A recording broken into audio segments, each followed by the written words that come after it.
Kalau memang mereka ingin mempunyai keturunan dari si Mbah, aku rasa udah nggak bisa hamil gitu. Jadi sebenarnya dia ngapain berhubungan seksual gitu? Aku bingung sih. Lagi sange aja kali.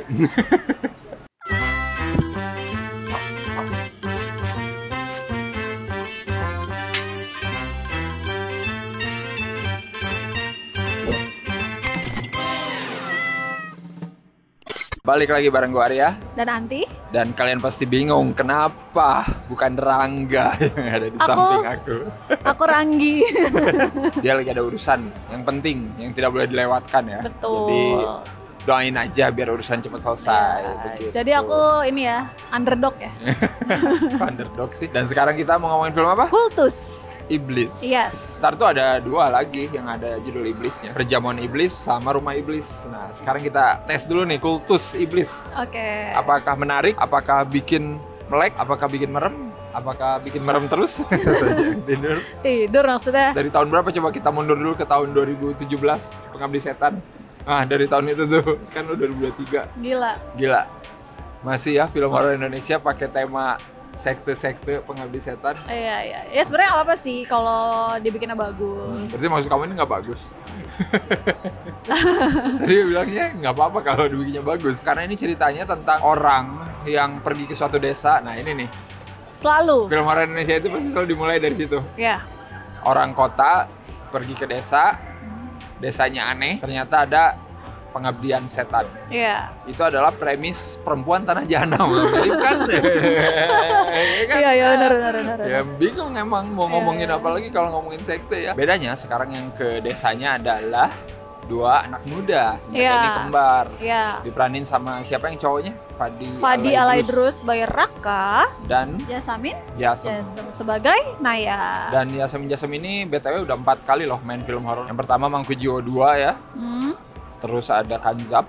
Oke. Terus ada Pamali Dusun Pocong. Oke. Terus ada ini. Gokil.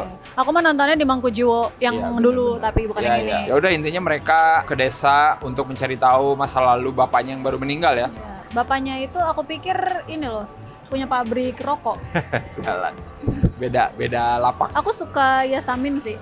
Iya betul. Dia sebagai karakter utama paling oke. Ya udah emang dia doang sih yang paling oke di sini menurut aku. Tapi si yang jadi Mbah itu aku melihat muka baru sih, itu menarik sih. Walaupun agak kurang, tapi maksudnya tapi aku senang melihat ada yang baru, penampakan yang baru, rambut yang baru gitu. Benar. Senang aja. Biasanya kan kalau karakter nenek-nenek tua Yati Surahman. Iya, biasanya. Mirip kan rambutnya. Ya, tapi Yasamin Jasem ya emang yang paling oke sih. Iya, makanya. Jadi agak ngangkat dikit gitu dari filmnya yang sebenarnya sangat membosankan kalau buat aku. Oke, ngantuk ya? Filmnya tuh obat tidur. Tidur nggak tapi? Tidur lah kayaknya sejam pertama, tapi aku tahu ceritanya asli. Kok jadi bisa? Pas dengerin doang ya? aja, radio kali.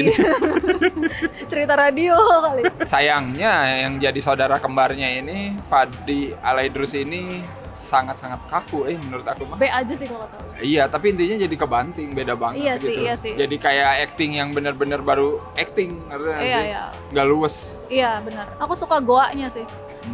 Iya. Soalnya nemu aja, goanya itu kayak gede gitu nggak sih? Kayak bagus, jadi gede, kan nggak jauh-jauh amat gitu kan. Masuk ke dalamnya maksudnya. Jadi kayak, wah bagus juga nih goanya gitu. Baiklah, goanya ya. Oke, aku pikirin dulu nih film horor Indonesia yang pakai setting goa. Iya sih, belum ada. Iya. Alhamdulillah ada nilai plusnya ya. Iya, dan goanya bagus. Iya. Aku suka sebenarnya ide polidaktilinya itu juga agak beda. Itu kan jarinya ada lebih satu kan? Itu kan polidaktili kan. Aku suka sebenarnya. Jadi kan di sini kan dibilangnya kalau ada kelainan, berarti harus apa gitu kan kalau di sini tuh. Jadi idenya tuh ke situ gitu, itu kan jarang dilakukan. Ya itu mungkin salah satu yang ngebedain kali ya. Iya. Ritualnya menurut aku itu kan bagian dari ritual, bagian dari nantinya ya. Iya, nantinya si sekte ini ngapain gitu. Tapi yang kurang apa nih? Kostum sih lumayan mengganggu buat aku ya. Pokoknya aku ingetnya pas dia malam pertama Bobo bangun tuh langsung pakai baju yang earth tone, warnanya yang coklat itu. Tapi sama Raka. Beda dikit lah warnanya. Kan saudara kembar. Nggak gitu juga. Sepanjang film pakai baju itu mulu. Nah, ganti kan, si Naya sempet ganti. Mirip kayak gitu juga bajunya. Itu kayak baju yang beli grosiran gitu. Kenapa sih nggak pakai baju biasa aja? Soalnya pas dia di kota, pas dia datang itu bajunya ya normal aja. Pas di situ tuh dia kayak kenapa bajunya kayak gini, kenapa wardrobe-nya nggak normal aja sih gitu loh. Bahkan yang waktu terakhir jadi kultus itu emang sih kan harus putih semua. Cuman bajunya kayak sama banget gitu bahannya, kayak bahan kaos partai yang tipis itu loh. Kultus kan emang nggak kaya-kaya banget. Kalau kamu punya sekte.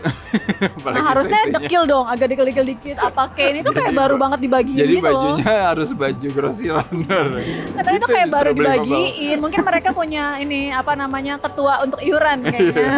Padahal desa itu yang jadi pemasok beras terbesar ya, Pulau Jawa. Harusnya tajir itu, bajunya setidaknya bagus-bagus lah ya. Terus ya itu baik lagi, treatment horornya itu aduh berulang banget gak sih? Kayak terbang dari atas, itu boring. Yang pertama mulai dong, selimut yang kosong. Itu kayak boring banget gak sih? Kayak bakal begini gitu loh. Makanya aku bilang ini mungkin film tahun 2017 karena penghabis setan tadi sudah seperti itu gitu. Horornya tuh ditargetkan buat ini kali, buat balita kali. Atau buat ibu-ibu yang jarang nonton. Iya, atau buat ibu-ibu yang kemarin sering nonton Air Mata di Ujung Sajadah gitu ya, terus nyari horor. Nah, kayaknya bakal seneng dah. Iya, asli. Bisa. Tapi treatment horornya asli boring sih, nggak kreatif. Boring. Belum lagi nggak ada sinyal, terus ke desa-desanya sepi, lalu ada orang aneh mau bantuin tapi niat nggak sih bantuin gitu. Itu selalu ada nggak sih? Dan kita akan berpikir kalau orang yang jarang nonton kayak dia pasti jahat gitu. Selalu ada kayak gitu, itu kayak boring banget. Kalau emang niat mau menolong, kenapa sih nggak dari awalnya dikasih tahu gitu? Kayak kamu tuh saudara saya loh, desa ini tidak benar, kamu mending pulang, kayak gitu kan enak ya. Ini mah kayak datang-datang narik-narik gitu, datang-datang langsung ngeludahin ini, ya orang nggak takut gitu kan. Jadi sebenarnya niat gak sih mau ngebantu? Siapa nama anaknya tuh yang bawa kelapa? Kamu mau tahu? Tunggu saya jam 3 pagi. Ya Allah, kenapa sih nggak cerita sekarang? Itu kayak PR kalau gue jadi dia. Ya Allah, kenapa sih harus jam 3 pagi? Gue belum tentu bangun. Ntar ada karakter neneknya ya, si Naya sama si Raka ini.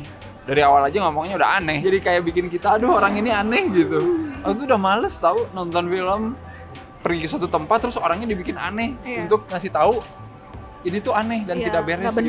Bikin karakter tuh bisa nge-normal aja gitu, biasa aja anjir asli ya. Kita pernah nggak sih nonton di luar kayak gitu ya, paling gampang Midsommar lah. Pas datang ke desa itu aneh nggak sih orang-orangnya? Kagak, asli. Biasa aja ya. Biasa aja, menyambut dengan senyuman. Ada kan Raka melakukan hubungan seksual kan dengan mbahnya. Itu kalau misalnya aku ngeliat saudara aku, nggak usah lah saudara, temen aja gitu, kaget nggak sih ngeliat gitu? Pasti kan setelah kejadian itu ketemu kan dia duduk berdua, lo ngapain gitu kan, pasti gitu kan, otomatis lah ya. Gila lo ya gini, soalnya situasinya nggak wajar gitu. Ini tuh kayak udah aja kayak lupa gitu, karena itu sangat disturbing sebenarnya nggak sih kalau emang kejadian nyata gitu ya. Iya benar. Makanya tapi itu kayak udah aja biasa gitu. Mungkin ini kali kakaknya itu soldier boy. Jadi biasa gitu, dia udah tahu. Udah ini ya. Jalan ya kan? Pecinta nenek-nenek anjir. Ritual di desa ini tuh kapannya itu aku nggak pernah tahu. Betul.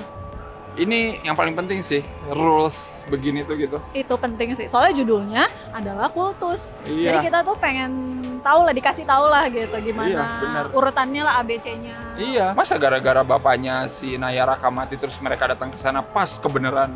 Ya 2 hari lagi kita mau mengadakan ini. Kok bisa pas anjir? Balik lagi nih contohnya Midsommar. Mereka datang ke sana karena apa? Karena diundang sama temennya, bilang kita selalu ada perayaan tiap tahun. Udah tahu kan, jadi alasan datang itu karena pengen lihat perayaan itu gitu. Jadi penting sih menurut aku gitu, apalagi ngomonginnya kultusnya sedesa. Terus ini juga sih pas baru datang terus dikasih minum ya.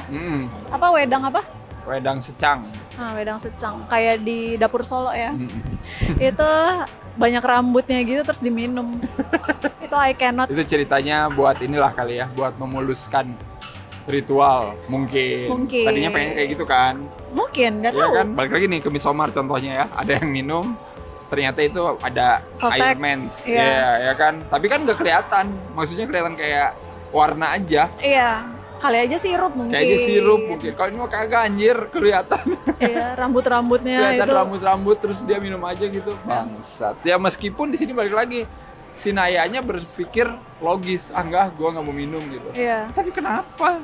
Saudaranya mau minum, anjir ya, maksudnya dipikirin aja gitu ya. Dibilang kalau mereka tuh harus berhubungan satu darah ya, jadi berhubungan seksual satu darah, jadi ya incest gitu.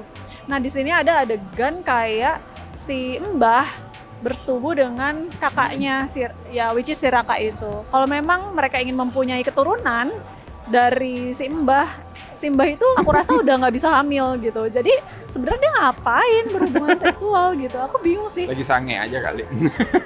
Dan yang paling fatal menurut aku di sini tuh semuanya kayak ditumpuk informasinya tuh seperti biasa film Indonesia di akhir. Di belakang. Iya. Selalu ada kayak gitu ya. Flashback lah, itulah gitu kan. Sambil melakukan tindakan-tindakan bodoh gitu kayak Rakanya udah tahu mau dipersembahkan gitu ya. Terus si Nayanya udah dibawa ke goa, udah disuruh di sana dulu simpan dia. Tapi gitu, jangan dibunuh kan. gitu. Jangan dibunuh, jangan dulu dibunuh gitu. Soalnya dia urusannya cuma sama si Raka. Ternyata si Rakanya nggak bisa tuh dimasukin sama setan itu karena saudara kembarnya masih hidup. Iya. Ya udah panggil Naya. Ya kabur lah. Nah, dari awal. Di sana itu biar nanti ada adegan dia kabur-kaburan. Iya. Ya. Dikejar-kejar sama Yayu Unru dan kawan-kawan. Iya, 4 sekawan yang selalu lari berempat ya. Iya, lari-lari ngider-ngider nyariin si Naya. Muter-muter di hutan. Padahal kan kalau si Mbahnya ngerti ritual ini ngapain dia nyimpen dulu si Naya? Iya, udah langsung aja bunuh. Aja. Udah tahu ritualnya harus ngorbanin orang-orang yang lahir dari incest, ya kan maksudnya? Yang tidak sempurna ya? Iya, yang tidak sempurna. Kenapa anjir pakai acara simpen dulu di sana? Padahal mau lihat aja si Naya suruh nonton tuh di belakang disimpen, ya kan? Nggak harus dibawa pergi. Nggak usah dibawa pergi, suruh nonton aja di rantai kayak apa gitu ya. Benar. Di sini tuh asli. Di Kiranku tuh ditahan itu ya dijagain gitu ya. Ini mah nggak dimasukin ke dalam bilik. Biar ada adegan nanti dia diselamatin dari belakang. Ya Allah, anjir sumpah ini semua adegannya kayak bener-bener baru belajar bikin adegan horor aja. Iya, itu aneh sih. Asli, padahal ini yang ngedirect orang yang ngedirect kemarin Pamali Dusun Pocong loh. Mereka udah kabur sembunyi di balik pohon. Iya, pohon yang itu lagi itu terus pohon. Iya, terus ya Undrunya tuh sebenarnya di depan pohon gini-gini nih. Iya. Literally bisa ngedenger mereka ngobrol asli. Iya. Gini-gini. Anjir, dan simbahnya akhirnya kalah. Nah, itu juga ini sih. Kayak sama jimat bapaknya. Iya, cuman diginin juga di jidat. Iya, vampir itu, kali dia. Lo dapet ide dari mana gitu?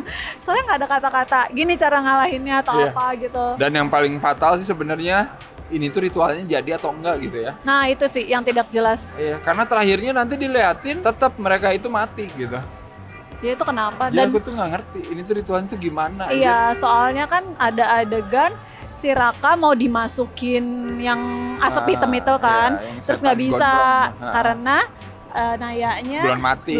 Iya. Nah, pas Naya mau dibunuh, mbahnya mati, berarti kan belum kejadian tuh. Iya benar. Udah, terus mereka pergilah pulang ke Jakarta. Terus ya udah tiba-tiba Raka jadi jahat lagi. Itu jadi intinya berhasil atau tidak? Iya. Karena kan belum beres. Tapi intinya gara-gara film-film pakai judul iblis ini jadi agak downgrade nih menurut aku nih sekarang, jadi nggak serem lagi sekarang mah dengar ada film kata iblis. Dulu mah kan sebelum iblis menjemput wah ngeri ya, kayak wah ngeri gitu. Sekarang makin kesini Alena anak ratu iblis, janin iblis. Ya udah kita kayak udah biasa aja, udah tahu ceritanya mau kayak gimana gitu, nggak ada hal baru lagi gitu. Jadi tolonglah dipikirin lagi lah kalau mau bikin film yang pakai judul iblis gitu. Karena menurut aku ini masih nggak busuk-busuk amat, jadi aku kasih 4,5 sendal jepit Naya. Sendal jepit yang mengganggu buat aku. Emang harus pakai apa? Harus pakai Sketcher di kampung. Ya, soalnya pakai sepatu biasa aja, sepatu dia waktu datang aja. Ya, siapa tahu sepatunya disumputin. Ya aku 4 aja lah untuk ya samin jasamnya, untuk filmnya nggak ada. Aku juga buat dia. Iya asli. Kalau nggak ada dia mungkin makin menyedihkan nih film, makin bikin aku tidur asli. Ya samin jasam itu setidaknya dia sedih, dia marah itu ada emosi gitu yang kelihatan. Jadi aku kayak oke gitu. Maksudnya aku kayak mau ngeliat gitu kayak gimana. Oke lah kalau kayak gitu seperti biasa jangan lupa untuk apa aja? Jangan lupa like, subscribe, follow. Dan juga kan bisa ikut membership Cinecrip ya. Iya. Seperti biasa. Karena membership Cinecrip itu masih berjalan terus selama ada membernya. Ya iyalah. Informasi apa itu? Ya, dan terima kasih buat yang ikutan member Besti dan La Familia ya. Nama-namanya terpampang di sini. Kalian bisa lihat sendiri. Thank you banget. Dan buat semua level, thank you juga. Bantuan kalian berharga pokoknya. Iya. Ya udah kalau kayak gitu. Semoga horor minggu depan tidak mengecewakan ya. Oke. Amin. Amin. Ya udah, sampai ketemu lagi. Bye-bye. Bye.